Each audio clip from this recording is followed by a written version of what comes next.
Il est 20h30. Demain, je me lève à 3h20 pour un tournage. J'ai trop hâte, mais d'un côté, je me dis, waouh, 3h20 du matin, ça va piquer sévère. Et bien entendu, je vous emmène avec moi. Il est actuellement 4h50 du matin. Si vous voulez, j'ai senti le col rouler tellement il fait froid et tout. Hop, direction Paris. Est-ce que je vais vraiment à Paris pour l'ITV et que je reviens? Tout à fait, c'est la vie qu'on a décidé de mener. 7h30, on est arrivé à Paris. Bon, du coup, actuellement, à côté de la bourse, on va aller se poser dans un petit café parce qu'on a un peu de taf à faire ce matin avant l'interview. Et l'interview est en début d'après-midi. Donc on va aller se poser. Mais c'est super drôle, je vais vraiment être la première dans le café. Je vous jure, ce matin là, j'ai fait 2-3 parties d'échecs devant le café, j'arrivais pas à m'arrêter.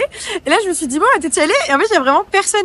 Est-ce que je suis la seule ou ça me gêne quand je vais dans un café et que je suis la première à rentrer? Je vous jure, je suis toujours gênée. Je suis en mode, j'ai le droit de m'installer. Alors que t'as le droit en fait, mais je sais pas, je m'en veux de les faire bosser aussitôt quoi.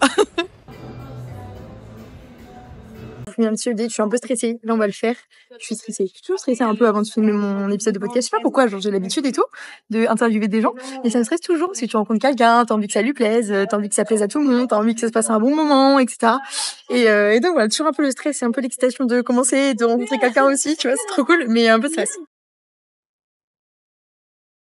Date, du coup c'était vraiment trop bien, genre vraiment je vous jure j'adore, elle était trop chou, vraiment je l'adore, enfin on vivrait pareil, c'était pareil, enfin c'était vraiment hyper intéressant, j'adore les discussions comme ça, j'adore rencontrer des gens qui sont comme ça, c'est tellement beaucoup plus aligné et du coup genre ça se sent tellement et je passe tellement un bon moment, tu vois tellement pas le temps passer, je vous jure, pendant je suis restée encore 1 heure de plus à parler, c'était vraiment trop bien, elle est trop choupie, vraiment j'adore.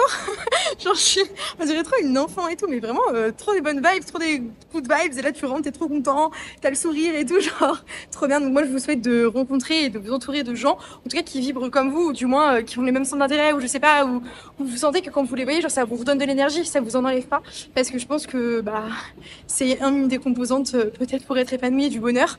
En tout cas pour ma part c'est un système de valeurs que j'ai, et donc voilà, je ne me lasserai jamais de rencontrer des gens tous plus ou moins inspirants à leur manière et qui te nourrissent en fait, parce que c'est comme ça qu'on grandit, c'est comme ça qu'on évolue. Bon, petit update du coup de cette journée et de cette interview. En fait, je ressens tellement de la gratitude pour les gens que je rencontre. Vraiment, j'ai une vraie gratitude et je suis tellement émue parce que je me dis, je rencontre tellement des gens qui sont beaucoup plus alignés avec moi-même, où on a des sujets, des atomes crochus, qu'on a des sujets en commun et qu'on a des intérêts en commun. Et quand on n'a pas d'intérêt en commun, des fois, ils m'apprennent tellement et ils me nourrissent tellement et ça me fait tellement grandir et ça m'enrichit que, en fait, je suis hyper reconnaissante de ça, d'avoir cette opportunité-là, de vivre ces choses-là. En fait, je suis tellement reconnaissante. Et il y a un peu ce truc un peu paradoxal, c'est que parfois je rencontre des gens que, à l'époque, il y a une époque, il y a une mini moi, une version de moi, peut-être la version qui avait 5 ans, 15 ans, peut-être pas 5 ans, mais qui avait 15 ans, 20 ans, qui avait envie de rencontrer ces gens-là. Et aujourd'hui, quand je les rencontre, il y a un peu ce truc où c'est naturel, c'est normal en fait pour moi. C'est comme si c'était là où était ma place et c'est comme si là, c'était là où ça l'avait toujours été en fait. Et du coup, il y a ce truc de j'ai pas de syndrome de l'imposteur parce que des fois on me demande: «Est-ce que tu as un peu le syndrome de l'imposteur?» J'ai pas ce syndrome-là, j'ai pas un syndrome de me dire: «Ouais, c'est bizarre, je suis pas du tout en position de fan ou quoi», bon déjà j'interviewe pas des gens dont je suis fan, déjà je suis fan de personne, mais enfin voilà, vous avez compris le principe. Et en fait juste je suis en comme si c'était normal et naturel et c'est ce qui me fait dire en fait que je suis sur le bon chemin et que ce que je fais ça c'est un truc qui résonne et que c'est quelque chose que j'aime beaucoup parce que, juste, je suis en adéquation avec les gens que je rencontre, avec moi-même, avec mon chemin de vie, avec tout ça et ça fait un bien fou. Donc voilà, je voulais vous faire un petit update un peu rentré à la maison là avec le soleil et cetera, un peu en mode cocooning parce que, bah, je suis tellement mais vraiment, je vous jure dans le train là quand je suis revenue, j'étais trop reconnaissante.